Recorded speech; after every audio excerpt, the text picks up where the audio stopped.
为庆祝帝王爷圣诞，以及感谢各界观看协助修复庙宇，盐田定安宫以及中修委员会16号伫庙前举办庆祝活动。现场不但有安排卡拉 OK 翻唱，更邀请中华愿望公益展望会来替民众背经掠灵，更为信众准备了平安卤面，互大家食平安。因为疫情的关系啦，无大办啦，啊，无阮咱办宴席啦，啊，都无大，这办就惊哦，咱无啥家来参加啦，所以都唔敢办啦。所以是大家这先大做谅解一下啦，吼，明年来疫情若是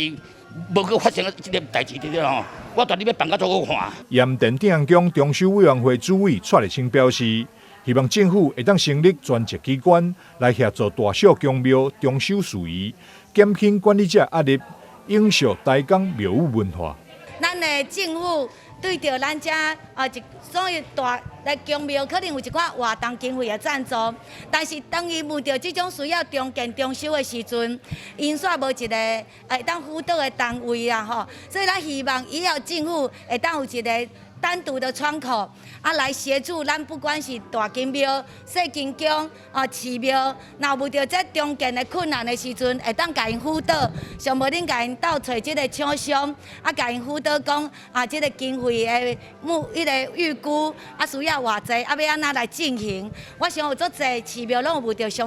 相关的问题，啊，每一间宫的生命拢有伊家己的故事，啊，拢有伊家己的特色，咱爱好甲保存落来。帝王爷圣诞这天，真侪友宫以及贵宾也拢来到盐田定安宫参拜祝贺。参唱是罗立门天后宫主委林明俊、新住民人权展望会全国总会理事长张敬祥，以及安南区长叶志明，也代表市长黄伟哲前来致意。代表着黄武哲市长来恭贺着咱迪雾千岁圣诞嘛祈求咱迪雾千岁会当来心怀献缇，来庇佑咱台南市、咱安南区会当风调雨顺，咱区政推动顺利，咱所有的市民朋友，大家都能当阖家平安、身体健康。